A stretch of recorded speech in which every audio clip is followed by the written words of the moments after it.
let's go to the other Western Conference series because that's the one that I'm probably most looking forward to watching. The Los Angeles Clippers against the Denver Nuggets. This is the hottest team in the NBA versus one of the two best players in the NBA. It's this team that can kind of throw bodies at you in waves versus a team with like no depth whatsoever. It's a series where the two players on Denver that you have to neutralize are Nikola Jokic and Jamal Murray, and the Clippers have, frankly, probably the best duo in the league at being able to slow those guys down. If you're talking about like high level defensive specialist types in Ivica Zubac and Chris Dunn.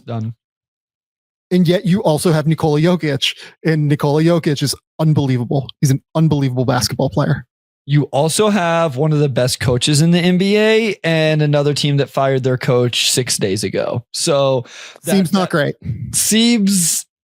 Listen, maybe, yeah, seems like advantage the Clippers without trying to be disrespectful there. I am fascinated for this one as well, because again, we're going to give Zubac a ton of love over the next couple of days. As you mentioned earlier, spoiler alert, he will be on all defense teams. You have a chance to go try to slow down one of the top two players in the league this season. Again, we won't spoil that conversation, but I would guess both of us have Jokic either one or two in that conversation. And you have a chance to go and defend that guy. And I'm glad you brought up Chris Dunn, because Jamal Murray is huge for this Nuggets team. Whenever we've seen the Nuggets at their best, it always seems like it's when Murray's at his best, and Chris Dunn in that starting lineup gives them a chance. And then the rest of it can kind of fill in, I think, fairly decently. What you probably put Kawhi on. How does that play out? So probably Powell on Brown, and then how did the other two matchups go? So you're talking about from which team's perspective? Clippers perspective. So Zubac on Jokic, Dunn on Murray. Like, where do you put Harden? Like, I was going to put Harden on Gordon just because I feel like I would do that. He could hold up physically there. Put Powell on Christian Brown, and then you let Kawhi deal with Michael Porter Jr.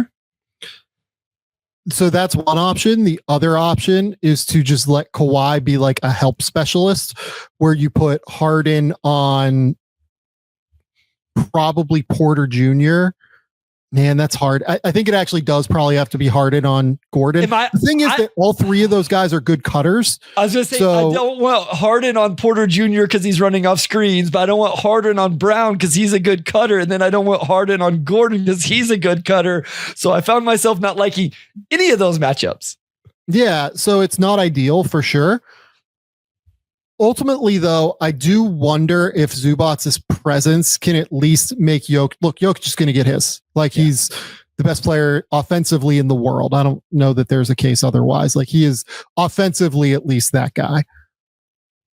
But if Zubac can make him even like slightly more of a perimeter player, it does really go into the favor of the Clippers here, I think. Even with how Jokic has shot this year, he's been incredible. The more interesting question to me is, how do the Nuggets match up with the Clippers? I'm guessing it's going to have to be Gordon on Kawhi, Christian Brown on Harden. And then what do you do with Norm Powell? You probably have to put Jamal on him. And that feels not great to me with Jamal's health situation right now. Yeah. Do they even think about putting Porter Jr. on him? And then you let Jamal guard Dunn. But then I feel like then you're trying to help. But then you're helping off Dunn with Jamal Murray. That doesn't seem great.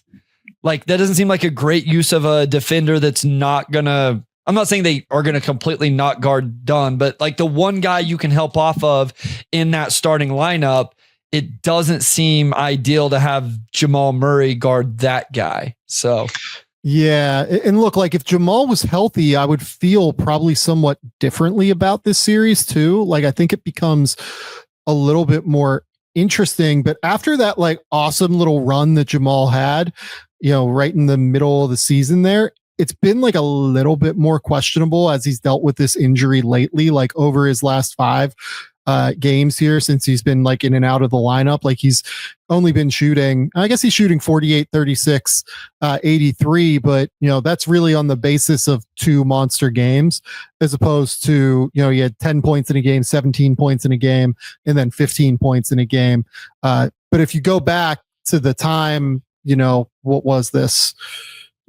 The 29 games before that, he was averaging 24, 4, and 6 on 51, 42, 94 again, and like looked like the Jamal of old. So that's kind of the swing guy to me in the series. Like, what do you get out of Jamal? He's obviously dealing with some sort of, it seems like hamstring injury right now. And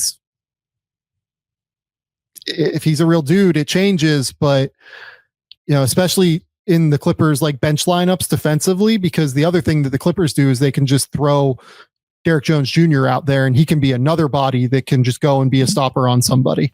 Yeah, no, I agree. I think for the Nuggets, it's the depth as well. You mentioned a team that doesn't have a lot of depth and rightfully so, but they're going to have to play somebody.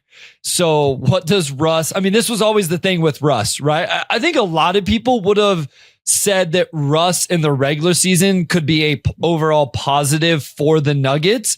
But what was Russ going to be in the playoffs for a team whose ultimate goal is winning a championship? And then is Jalen Pickett going to get playoff minutes? Is Peyton Watson going to be trusted to play in the playoffs this year?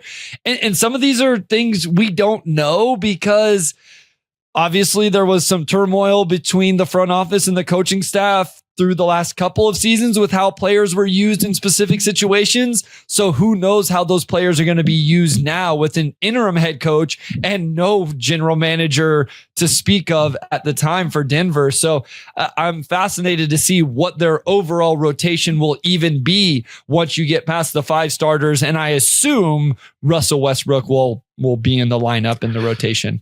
And so it becomes a major issue, I guess, if he does in terms of his shooting. So we spoke earlier about making Jokic like slightly more of a perimeter player. Like he's not going to be a perimeter player. He's going to be just like a little bit more of a perimeter player, right? Against Zubats. Do you know what Jokic is shooting over his last 30 games from 3? I feel like it's come down a little. It's come down a little bit, right? So yeah, 37, 36. Is it 33.8?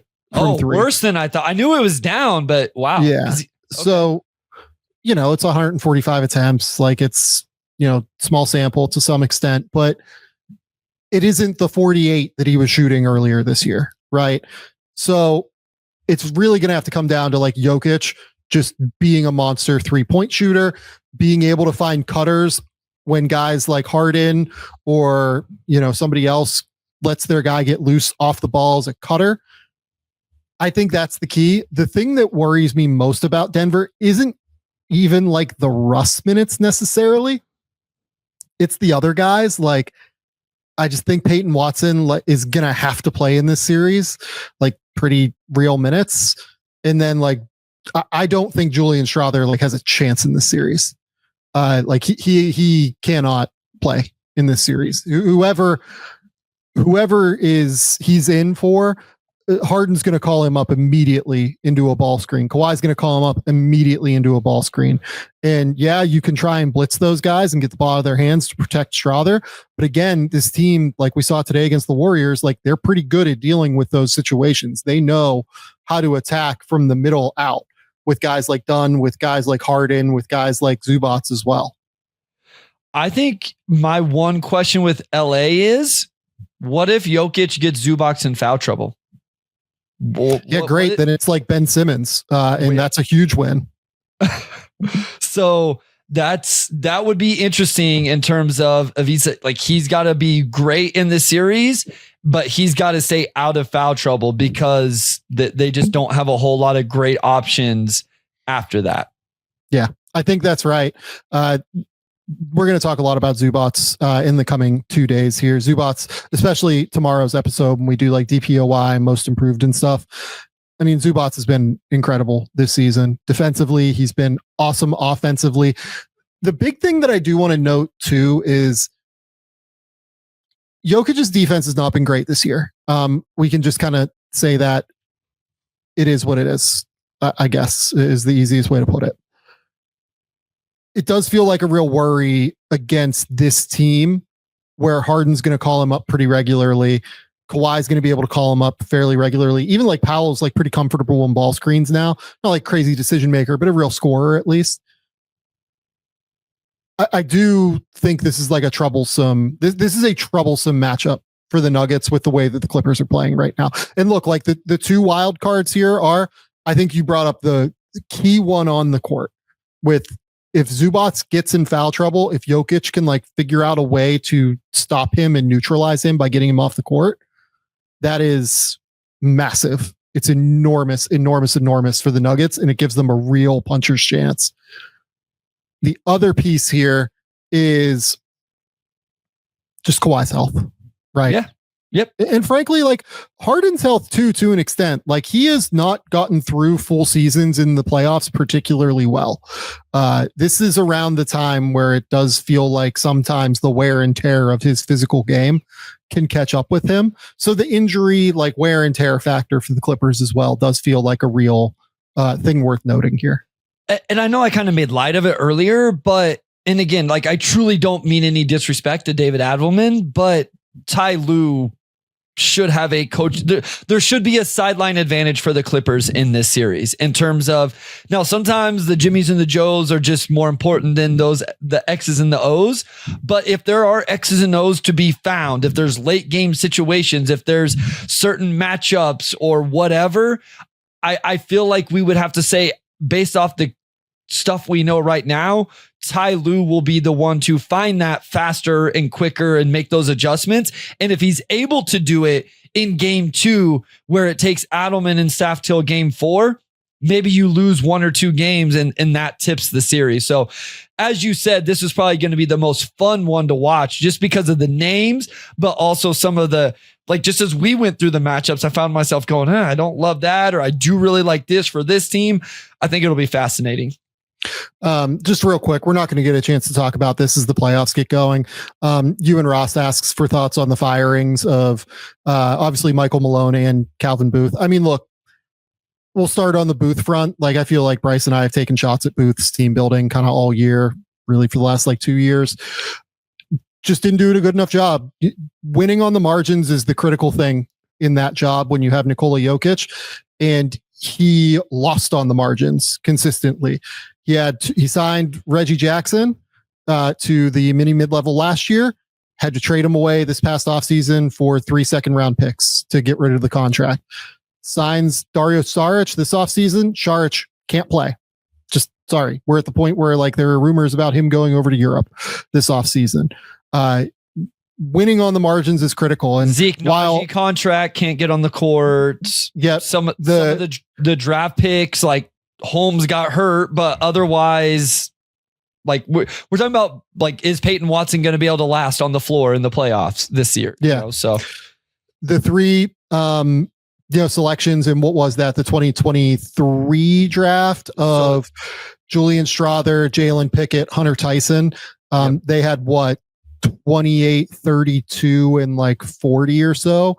And I don't think I had any of those players in my top 40 that year. I understood the idea of going older, and I got that. It's just that I didn't like the players at the end of the day that they took, and that was the problem, was the evaluation. Idea behind the process was right. The execution of said process was incorrect.